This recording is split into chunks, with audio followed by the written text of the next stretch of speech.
Hey guys, what's up? It's Catherine, and today I'm just going to show you how to fill an empty paint tube. Actually 10 empty paint tubes. This is something that it's not hard. It is not like a difficult technique. I mean, there's definitely a lot of steps and it gets dirty. That's why I'm wearing gloves, because I'm filming this at the end of doing this whole thing. It's been about 5 hours of mixing, maybe a little bit more. Oh no, it's almost 6 hours. This isn't like a tough thing. It's not like very technically difficult, but it's just something that you may not know about that exists. Like an option, maybe it was an option that you didn't know or that you didn't have. So if you mix a lot of colors, a lot of the same colors, and one, you don't want to buy the color multiple times, or two, maybe they just don't offer that color. It's something that you've developed that you use quite often. So I use grays quite often. So I'm just going to show you the steps that I take to fill empty paint tubes. Okay, here's the setup. I have my palette box here, and I actually have 3 different kinds of palettes. This is the one that I got for school as assigned to our list. There's a bunch left in here. I don't use this because I like to really dig. This is low quality, so like I really like to scrape my paper when I'm mixing so I can get every little bit off of the paper so I can apply it to my little globs of color. Something I learned recently is that palette knives, I'm laughing because I just learned this, but palette knives can get dull. So I don't really know how. I guess just the paper acts as like sandpaper and sort of like, just like a canvas would to your brushes. So if this was, okay, I don't mind that. If this is what the top of the paintbrush looks like. Here, your bristle is the ferrule, and then obviously the handle. I'm like really struggling with my words today. So when you're using it on the canvas is basically like sandpaper. It will start to actually fray away, and so you have brushes that look like they start like this, and they end up like this. Not quite that dramatic or drastic of a difference, but it starts to do that right on the top. So I found that the same thing happens to my palette knife. So I got a new palette knife, but it's just by Blick, and this was by Dick Blick, so this is obviously an older version. Okay, now we're gonna get back to talking about palette paper.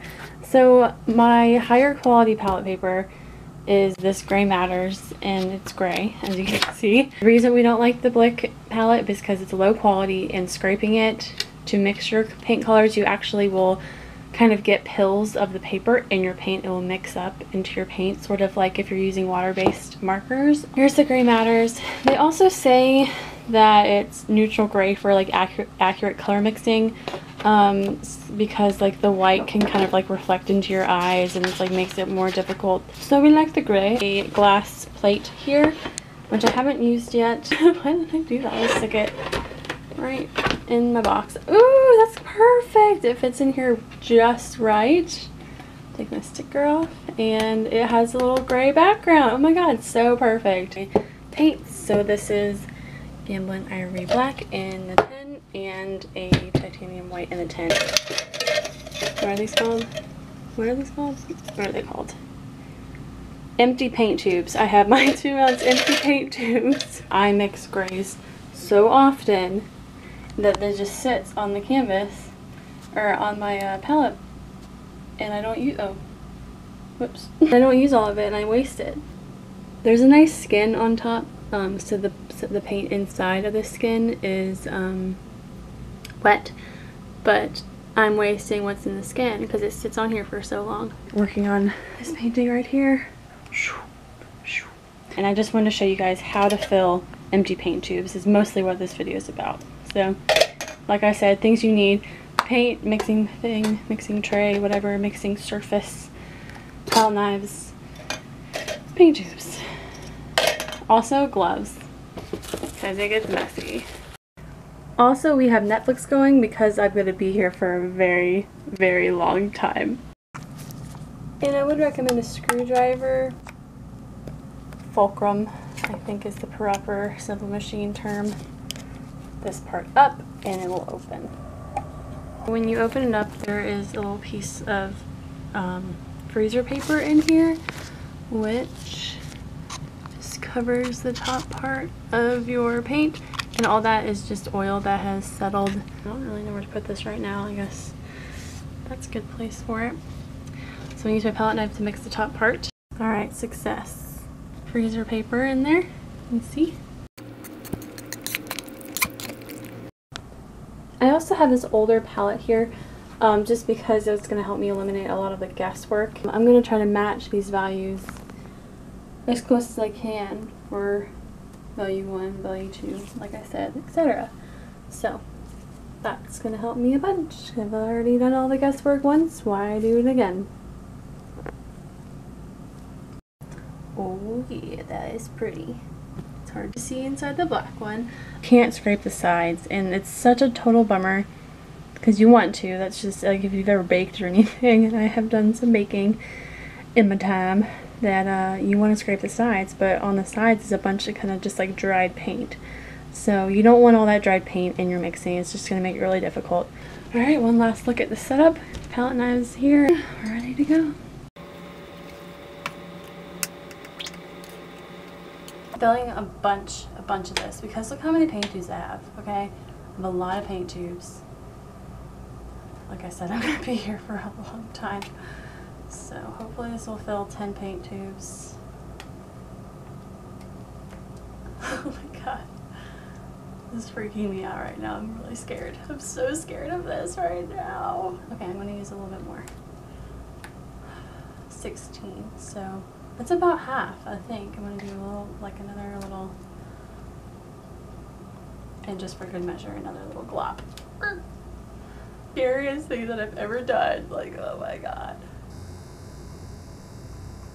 So this method can basically be used for any colors of paint if you just use a lot of the same color and you have to mix it constantly. Maybe they don't sell that color, or maybe you just want to save money by not buying a whole bunch of colors. I'm not going to get too much into the actual mixing of the Grisaille. I have a video if you're interested, actually 2 videos if you're interested. One's a vlog style, I can link that down below, and then one is the actual tutorial on how to mix Grisaille that I will put on the screen here. I just want to like pick it up. It's like a gigantic snowball and like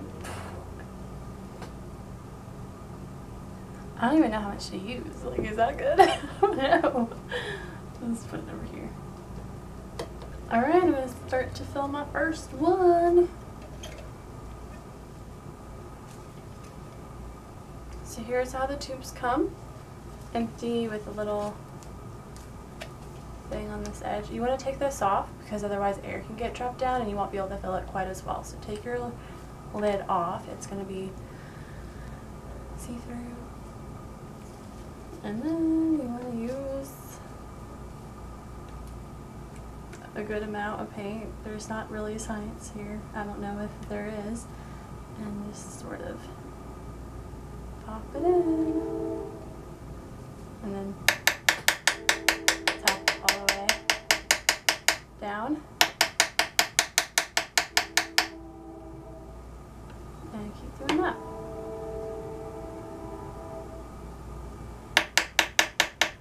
You can see that it's coming out this side now. You can put it back on. Because now it's all the way down. So I'm putting my lid back on, and I do have it down here in the middle. So there we go. Oh, that's better on my glass anyway.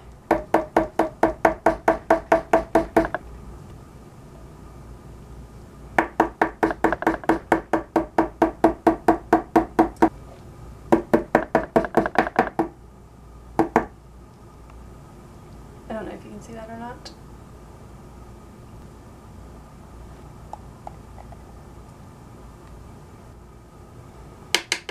So I made sure that my colors were completely mixed thoroughly. My color. I guess they were 2 pigments that I mixed together. I feel like I'm gonna be so professional when I actually like use these on my palette. My life is gonna be so good for a little while until I have to mix this again. I don't want it to be full all the way to the top because you'll have some squirting off the edge. So you just want to squish it. Scoot all that paint out. of the edge there. I'm just folding it down just twice, because if you fold it too many times, you can actually break the metal can split and crack, and you'll have like a little bit of paint coming out. Yay!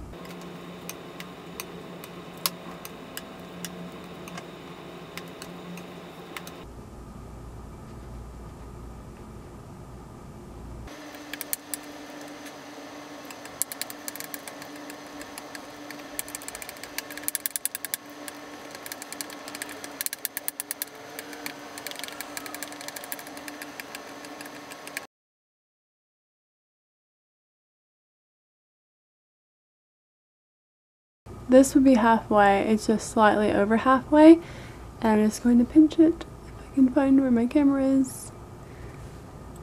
Here, and okay, I can't do this in front of the camera because it's going to get too messy. Just pop that up. Number 2.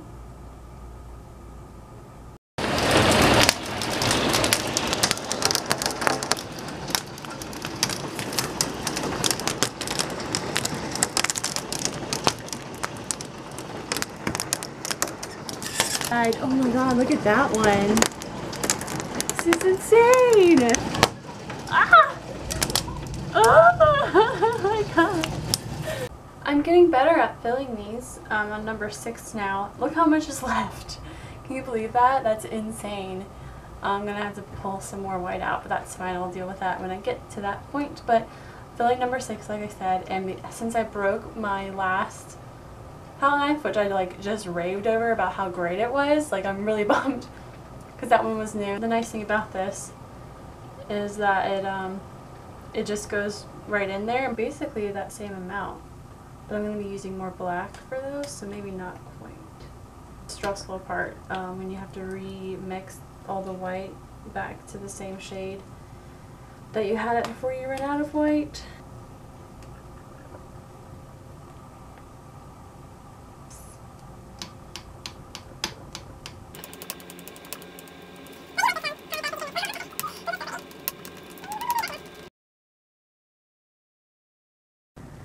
Jeepers creepers, my gosh, y'all, I'm done mixing. Here are my values: 1, 2, 3, 4, 5, 6, 7, 8, 9, 10, and yes, that is number 11, but look, I only have 10 tubes. So I have enough of the number 11 in this little guy. Hopefully that will keep until I'm able to get another tube. Clean this off. I'm just going to put Gamsol down and wipe it up and get these all sealed. Okay, so you can see like the edges and all that stuff in here. So basically you do the exact same thing that you do with the tubes, and you just go like this. Most of it will fall down, all the fresh stuff will fall down, and then I'm going to put my little bit of freezer paper back on top, and I'm going to stick my lid back on and hammer it down. Same thing for the black. So yeah, kind of cleaning it up and call it a night. I'm very grateful for you for watching this video. I make a video every Wednesday and every Saturday, so go ahead and click subscribe to become a Catherine Siskin if you want to learn more. What I aim to do is just give you, like, introduce you to this technique or this practice or whatever, so maybe that you can implement it in your own studio practice, and if it saves you some time, saves you some money, whatever, that's all I'm looking to do. So thanks again. Bye guys.